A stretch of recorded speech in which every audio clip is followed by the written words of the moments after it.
আল কোরআনের সৈনিক আমি, নেই তো কোনো ভয়, এক আল্লাহর গোলাম আমি, এই তো পরিচয়। আল কোরআনের সৈনিক আমি, নেই তো কোনো ভয়, এক আল্লাহর গোলাম আমি, এই তো পরিচয়। জোরে বলেন আল্লাহু আকবার।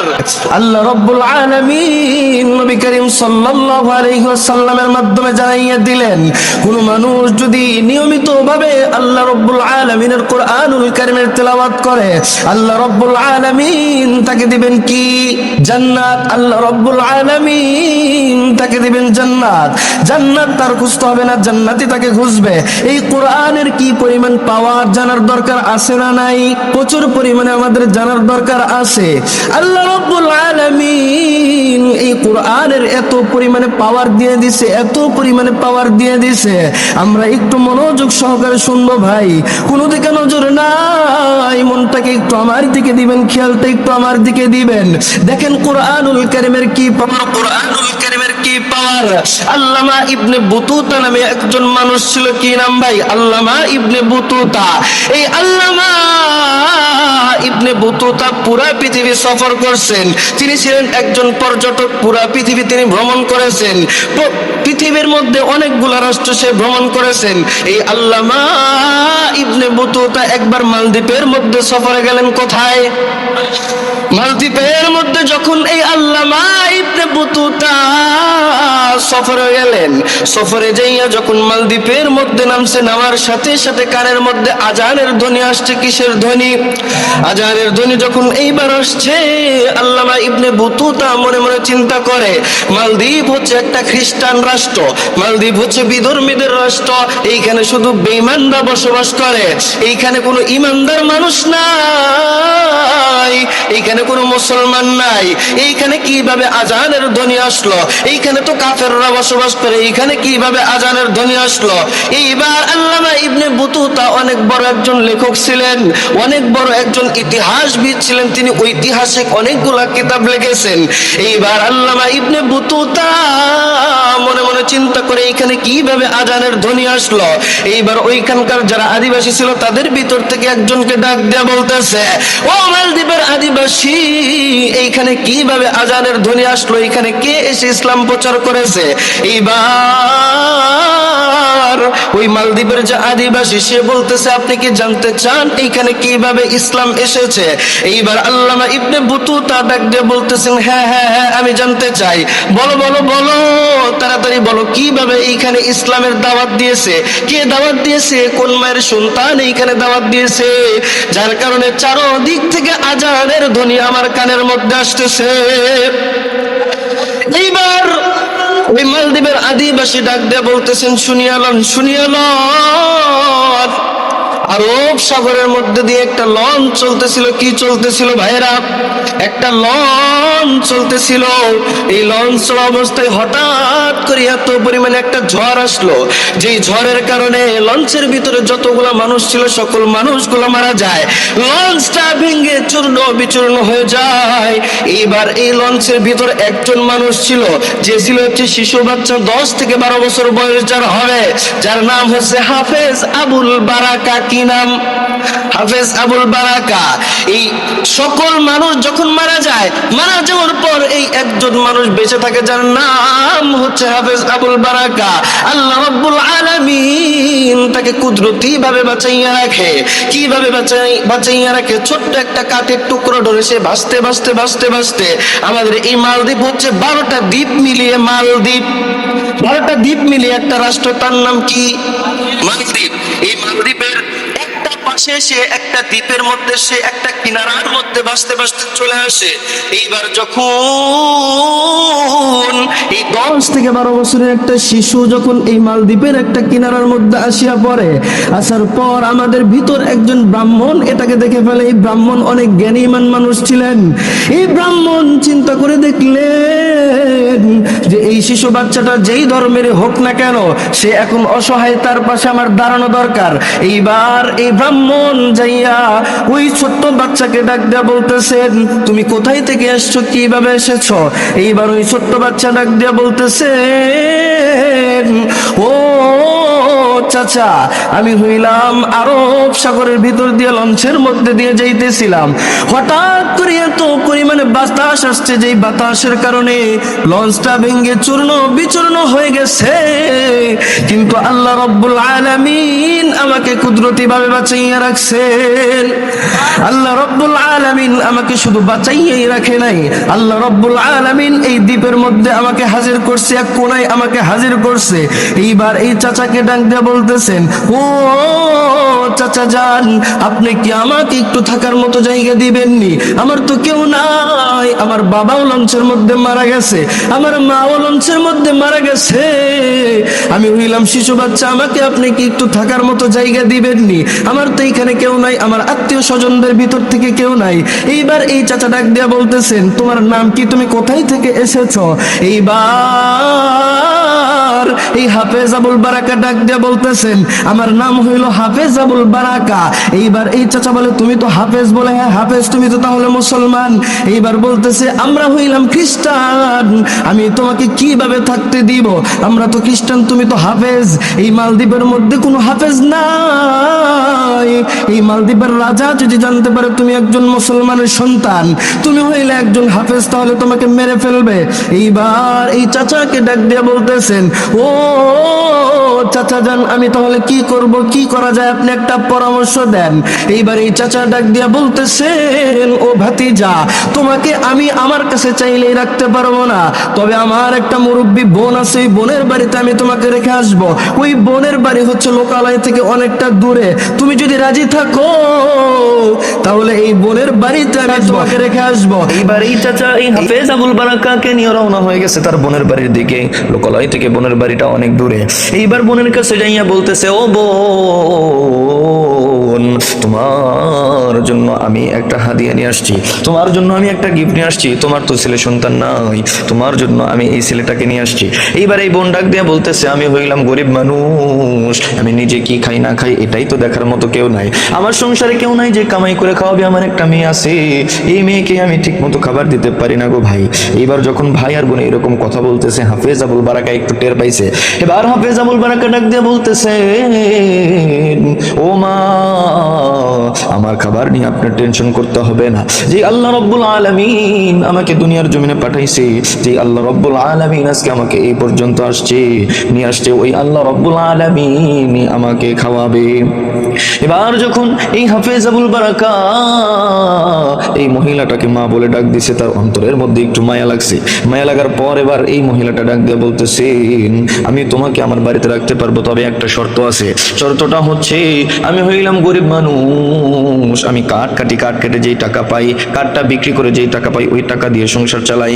আমি যেইভাবে প্রত্যেকদিন নিয়মিতভাবে জঙ্গলের মধ্যে কাঠ কাটতে যাই, তোমারও আমার সাথে ওইভাবে প্রত্যেকদিন নিয়মিতভাবে কাঠ কাটতে যেতে হবে। কাঠ কেটে যেই টাকাটা পাবো, ওই টাকা দিয়ে তোমারও খাবারের ব্যবস্থা করবো, আমরাও খাবো। তুমি যদি রাজি থাকো তাহলে তুমি আমার বাড়িতে থেকে যেতে পারো। এইবার হাফেজ আবুল বারাকা ডাক দিয়ে বলতেছে, কোনো সমস্যা নেই, কোনো সমস্যা নেই গো মা, আমিও আপনার সাথে কাঠ কাটতে যাবো, কোনো সমস্যা নেই। এইবার হাফেজ আবুল বারাকা কাঠ কাটতে একদিন এসে মাকে ডাক দিয়ে বলতেছেন, এই মহিলাটাকে ডাক দিয়ে বলতেছেন, তোমার আর কাঠ কাটতে যাইতে হবে না, এখন থেকে আমি একাই কাঠ কাটবো। এইবার হাফেজ আবুল বারাকা ডাক দিয়ে বলতেছেন, ঠিক আছে, আজ কালকে থেকে তুমি আর কাঠ কাটতে যাইবা না। এইবার হাফেজ আবুল বারাকা একাই জঙ্গলের মধ্যে চলে গেলেন। জঙ্গলের মধ্যে যাইয়া হাফেজ আবুল বারাকা কাঠ কেটে বাজারের মধ্যে বিক্রি করে। বাজারের মধ্যে বিক্রি করিয়া যে টাকাটা পায়, ওই টাকা দিয়ে মায়ের জন্য খাবারের ব্যবস্থা করে, নিজেও খায়। ওই মায়ের একটা কন্যা সন্তান আছে, ওই কন্যা সন্তানের জন্য খাবারের ব্যবস্থা করে।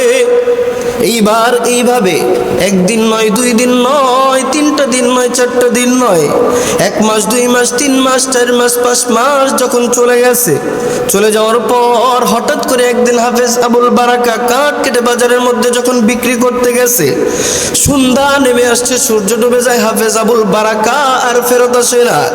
এইবার এইবার যখন হাফেজ আবুল বারাকা বাড়ির মধ্যে আসছে, সন্ধ্যার পরে রাত হয়ে গেছে, এইবার বাড়ির মধ্যে আসে দেখতেছে ওই যে বৃদ্ধ মহিলা মা, সেই মা চোখের পানি ছেড়ে ছেড়ে কান্না করে। শুধু মা একাই কান্না করে না, মায়ের সাথে যে তার যে মেয়ে আছে কন্যা, সেই মেয়েও কান্না করে, মাও কান্না করে। এইবার হাফেজ আবুল বারাকা ডাক দিয়ে বলতেছেন, ও মা, আপনি কেন কান্না করেন, কেন কান্না করেন, আমার কাছে একটু বলেন। এইবার হাফেজ আবুল বারাকার মা বলতেছেন, তোমার কাছে আমার বিষয়টা বলে কোনো লাভ হবে না, কোনো উপকার হবে না। এইবার হাফেজ আবুল বারাকা ডাক দিয়ে বলতেছেন, মাগো, ও মা, আমার কাছে বলেন দেখি আমি কিছু করতে পারি কিনা। এইবার মা ডাক দিয়ে বলতেছেন, তুমি যেহেতু ছাড়তেই শোনো, তাহলে শোনো শোনো শোনো। এইবার এই বৃদ্ধা মহিলা ডাক দিয়ে বলতেছেন, আমাদের মালদ্বীপ হচ্ছে একটা বিধর্মী রাষ্ট্র। এই রাষ্ট্রের মধ্যে আমরা আল্লাহকে মানি না, আমরা গাছের পূজা করি, আমরা যা পাই তারই পূজা করি, যার দ্বারা ফায়দা পাই তারই পূজা করি। এইবার মালদ্বীপের পাশে যে বয়ে গেছে আরব সাগর, এই আরব সাগরের মধ্যে একটা দানব আছে। এই দানব প্রত্যেক বছর আমাদের উপর হামলা করে, আমাদের শহরের মধ্যে হামলা করে, আমাদের উপশহর, জেলা শহর, সকল শহরের মধ্যে হামলা করে। এই জন্য আমাদের যে সরকার আছে, এই সরকার একটা আইন করেছে। বলে কি আইন? সেই আইনটা হচ্ছে প্রত্যেক বছর এই মালদ্বীপের মধ্যে যতগুলা যুবতী মেয়ে আছে, কুমারিকা মেয়ে, এই সমস্ত কুমারিকা মেয়ের নামগুলো একত্রিত করা হয়।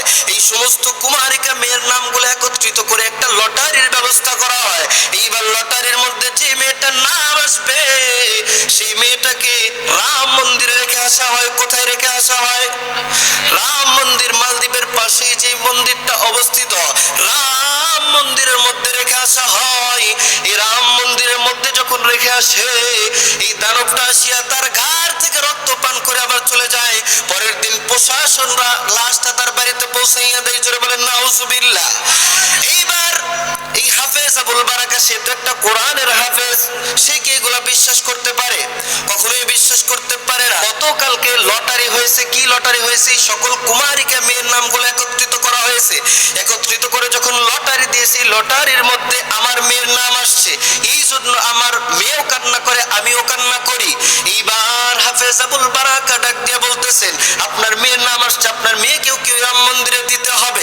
বলে হ্যাঁ হ্যাঁ, আগামীকাল মেয়েকে নিয়ে যাবে, মেয়েকে নিয়ে রাম মন্দিরের মধ্যে রাখা হবে।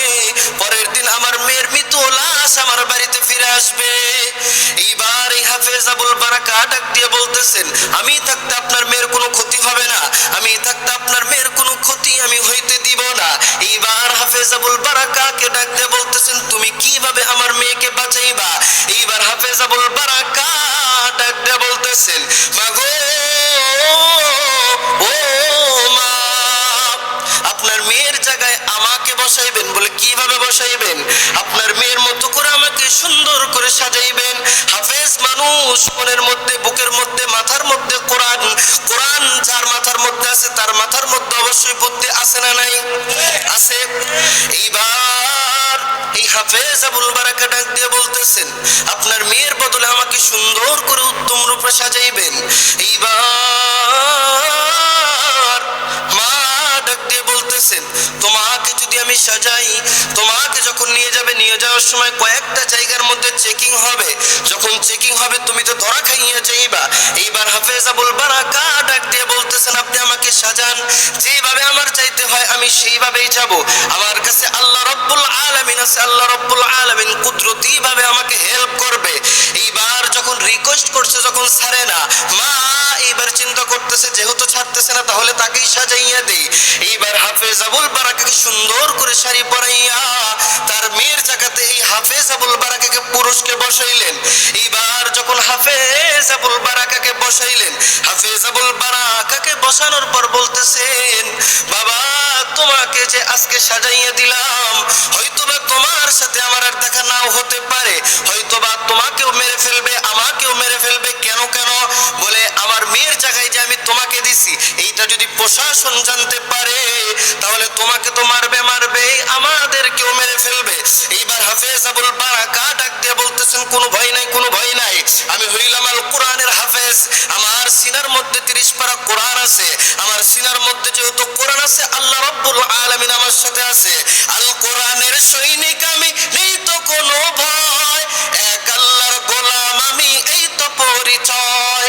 আল কোরআনের সৈনিক আমি, নেই তো কোনো ভয়, এক আল্লাহর গোলাম আমি, এই তো পরিচয়। জোরে বলেন আল্লাহু আকবার।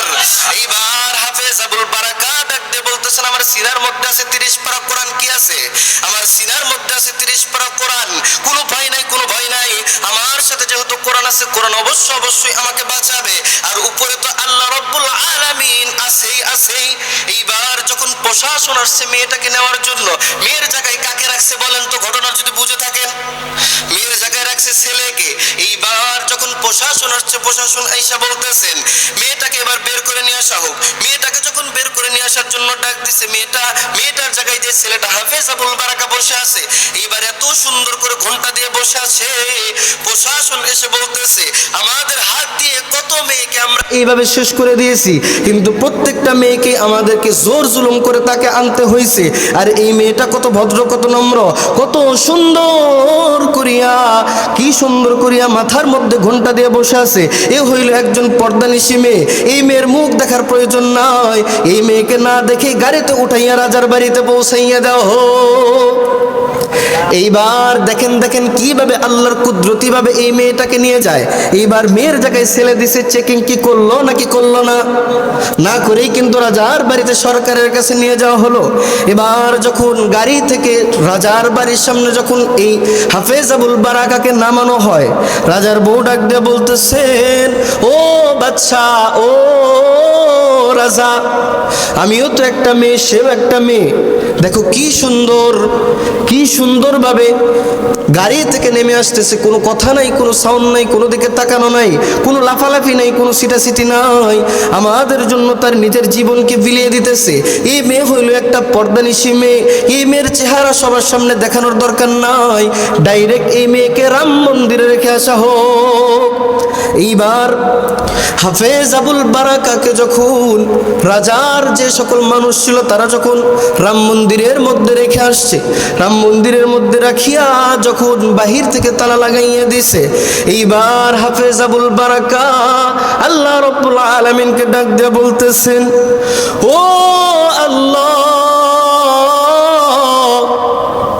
এই রাম মন্দিরের মধ্যে যত মেয়েকে রাখা হয়েছে সকল মেয়ে জীবিত অবস্থায় ফিরে যাইতে পারে নাই।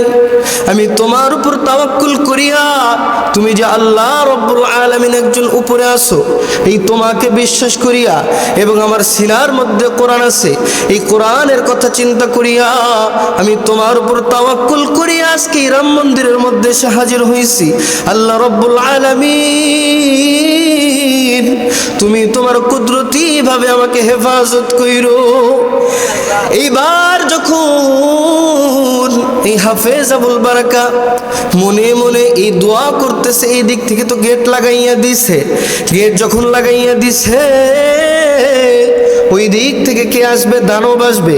দানব এসে এই হাফেজ আবুল বারাকাকে যখন শেষ করে দিবে, এইবার দানবের কেমন যেন একটা আওয়াজ পাইতেছিল হাফেজ আবুল বারাকা। এইবার হাফেজ আবুল বারাকা 2 রাকাত নামাজ আদায় করলেন। 2 রাকাত নামাজ আদায় করিয়া সিজদার মধ্যে পড়িয়া গেলেন। সিজদার মধ্যে যাইয়া বলতেছেন, ও আল্লাহ, ওই যে কেমন যেন দানব আসতেছে আসতেছে ভাব, ও আল্লাহ তুমি আমাকে রক্ষা করো, আমি এখন কি করব বলো। এইবার আল্লাহ রাব্বুল আলামিন বলে দিলেন, তোর কোরআন, তোর সিনার মধ্যে আছে 30 পারা কোরআন, এই কোরআনের আয়াতগুলো তুই জোরে জোরে চিল্লায় চিল্লায় পড়তে থাক। এইবার হাফেজ আবুল বারাকা আউযু বিল্লাহি মিনাশ শাইতানির রাজিম বলিয়া বিসমিল্লাহির রহমানির রহিম বলিয়া যখন কোরআনের কোরআনের আয়াতগুলো একে একে পড়ে, এই দানবের কানের মধ্যে যেখানে যায়, যাওয়ার সাথে সাথে যতগুলো আয়াত পড়ে ততটুক দূরে যায়, যত আয়াত পড়ে ততই দূরে চলে যায়, যতই আয়াত পড়ে ততই দূরে চলে যায়। এইবার তার সিনার মধ্যে আছে কত পারা কোরআন? 30 পারা কোরআন। সে কি আয়াত পড়তে কি থামবে? পড়তেই আছে, পড়তেই আছে, পড়তেই আছে।